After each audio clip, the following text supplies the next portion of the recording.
Align, heal, and create. We're going to be diving into this interview solo round in just a sec. Before that, though, I want to say thank you for being here. Thank you for choosing to be your greatest possible self, being on the journey with us. And I just want to say thank you. Next up is the iTunes review of the week. This week, it is by M. Davis 777. Very inspirational and educational. Woohoo! This is the podcast to listen to. You're looking for both inspiration and education on a variety of topics to help you be the best you can be. I am about it. Yes, this is who we are, becoming your greatest possible self. Marathon 128, patterns of transformation. Yes, yes, please. Thank you, thank you, thank you. If you want to leave us a review, go to beyourgps.com/iTunes or search Greatest Possible Self on the Apple Podcast Store. You can share your review there. Let us know what you love, what you want to see more of, how we can improve the show for you. I love receiving that feedback. Thank you in advance. All right, so we're going to be diving into align, heal, and create because I am fired the heck up about this topic of patterns of transformation. We're going to get into that, but I'm going to dive into the align, heal, and create first because I just feel it. I feel it calling me. So align, heal, and create. Alignment.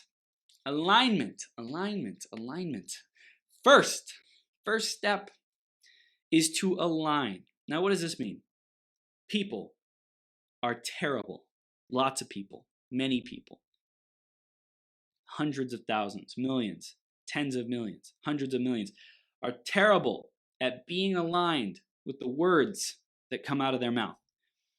And it frustrates me, breaks my heart. I sometimes am misaligned with the words that come out of my mouth. And when I am, the results are not pretty. They are not what I could be, who I could be, my greatest possible self, the transformation, the magic, the miraculous manifestations. Because when that alignment is not there, it's empty words. And I think that's one of the biggest freaking problems, opportunities for growth that humanity has, is people are not aligned with their statements. They're not aligned with their I am affirmations. They're not aligned with their belief in self. They're not aligned with their faith. They're not aligned with their knowingness. They're not aligned with their confidence. They're not aligned with who they know themselves to be, their identity. It's interesting because identity, the identity that they think they have, I feel like we're always, maybe not, we 90% of the time are aligned with the identity with which is running our life unconsciously. We're aligned with the unconscious identity that we don't even know is there. Might be even more than 90%. 2%, 5%, maybe 10% if you're a very bold person. You are, it's probably like 1%, like 1% of the time you're confronting the identity that your subconscious mind is storing. Okay? So alignment, I just wanted to dive into that because it just hit me. So many people are not aligned, and I want to dive into how to create alignment, how I've created alignment over the years, and it's a lifelong journey. But we'll dive into that. Patterns of transformation. Let's zoom back out. Patterns of transformation. I wanted to talk about this. I think I mentioned a little bit earlier because 128 is a number of bits. It is a technologically significant number, also a mathematically significant number. 128 is 2 doubled to 4, doubled to 8, doubled to 16, doubled to 32, doubled to 64, then doubled again to 128. And that is important to me because my journey, really some of the biggest impactful times was when I was in college studying electrical engineering. And I took a lot of that for granted. I took a lot of the time and energy that I invested studying, learning, stretching my freaking mind. Oh my gosh, if you've ever taken multivariable calculus, statistics, freaking, I don't even remember half the classes I took, but I know it stretched my mind. It's like not non-integratable calculus or something. I don't know. There's some pretty wild stuff that I went through, but also physics, also science. I call it not psychology. That was not relevant to me then. It's totally relevant to me today, but I had to take the courses to get the credits to pass college, to get my degree. Right? I don't know why. I just like, I'm showing up. My parents told me to go. They're paying for the college, so I better graduate, right? So 128. What a different time I was in. What a completely different paradigm that I had. 7 years ago is when I started my entrepreneurial journey in November of 2012. 7 years ago, 8, 9, 10 years ago, right? 7, 8. So I was in my senior year 7 years ago. 8 years ago was my junior. 9 years ago was in my sophomore. 10 years ago was in my freshman year. I was in my freshman year. And the school quarter started in September. So 10 years ago, I had been in college on this day, like 4 months. We'll say 4 months, 5 months, 4 or 5 months. 10 years ago. 10 years ago. Wow. 10 years ago, I was in college. 10 freaking years ago, I was starting my first year of college. Isn't that nuts? It's nuts. It's nuts for me to say. I was 18 years old, starting my first year of college. 18, I think, ish. Maybe 17. 18?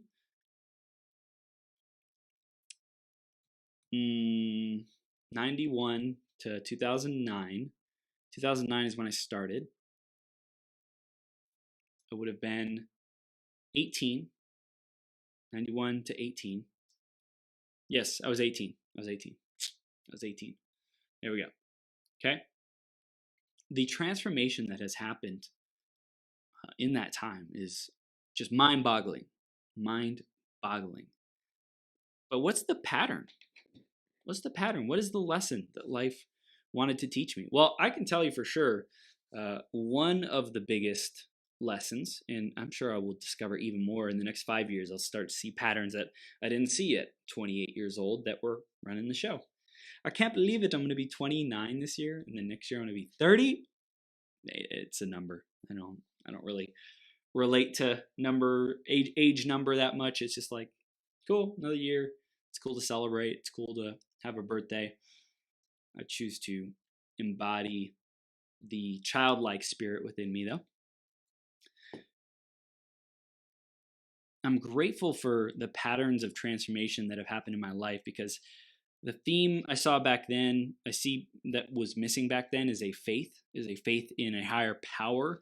What was missing, and it took me almost 10 years, more than 10 years probably, to really start to seek that. Probably around 10 years, a little over 10 years.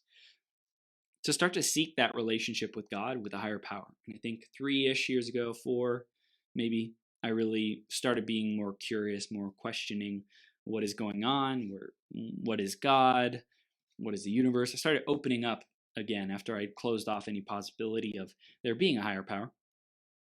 And I think that was a big growth opportunity for me. I think another big pattern of transformation is caring what people think. And I've challenged myself multiple times to not care what people think. And I was thinking earlier today, I was like, wait a second, one of the biggest things I wanted to do is just be unstoppable in the face of rejection, right? In the face of getting no's, hearing the word no. Like, what's going to happen? How am I going to respond to that? How am I going to react to that? So it's like that rejection was so impactful for me for many years. How do I show up with it now? Well, I've grown a lot. I've been able to handle a lot, but I still want to grow and be like impervious to rejection.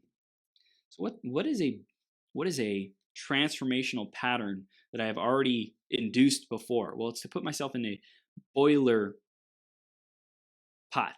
I don't know if that's the right word, but in a crucible, as Caitlin just said, a crucible of growth, a crucible of challenging myself, stretching myself to confront the resistance, confront the difficult moments to grow. And one of those things I think that is still with me to this day, and I think many people can resonate with it, relate to it, is the fear of sales, the fear of asking for the sale, the fear of asking for money. And one of the things I want to do, I will be doing it this freaking year. Oh, one thing a month that scares me, I could do it. I could do it tomorrow. I literally could do it tomorrow or Friday. Could do it Friday. Could do it Friday. Yeah.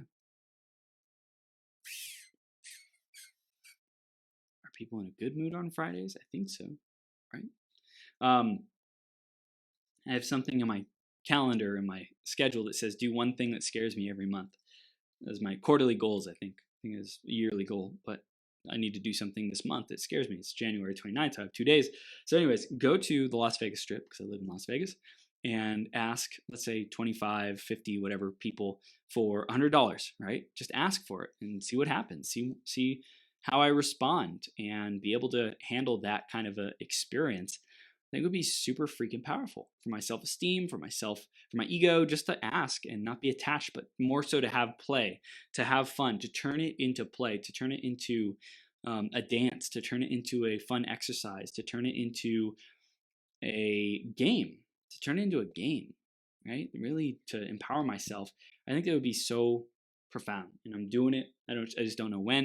I'm gonna ask for my girlfriend's support on it. She might be recording me with a video camera. Who knows? We'll see. We'll see what happens. Okay. I love it. Align, create, heal. Align, heal, create.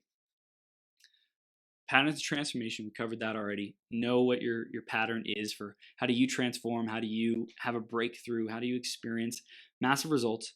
The heal is super important because I think a lot of people are carrying that trauma. And let's talk about me, my own healing journey. Before healing, I had to align with what I wanted. I had to align with where I wanted to go, who I wanted to be. Like, I first had to align with that. And you could change the ordering of this: align, heal, create, align, heal, create, align, whatever. I don't have a particular preference, but they're all important steps and important words that I think are relevant. So alignment is getting into alignment with who you are, what you're here to do, what's your purpose. Becoming your greatest possible self, I aligned with this purpose, this platform, this message. I had to align with it, right? And then healing, for example, this healing hour I did earlier today was so freaking powerful. It was so great. I'm so grateful that I did it. I showed up. I didn't know how it was going to all work out, but I said, I'm going to be a blessing to people. I'm going to send out great energy. I'm going to send them impactful vibrations into the universe. And then create is like that freedom to be, do, and have whatever you want. So ask yourself, how are you aligning? How are you healing? How are you creating your reality? Are you being masterful? Are you being responsible? Are you approaching it like a scientist, like a student, open, committed, dedicated to do whatever it takes as long as it takes? It's time to choose. This is your moment. This is all you have. So how are you going to show up? Are you going to align? Are you going to heal? And are you going to create? I wanted to make this short today to really inspire you, to share some musings, some thoughts, some patterns of transformation to help you be and become your greatest possible self. Stay tuned in, stay plugged in, stay connected with who you are, with who you can become. This is your moment. This is your journey. You got this. And ask, who can help me get to where I want to go? Attract that person, create that person, find that person, whatever you got to take, align with that person, and it'll all work out. Thank you, thank you, thank you.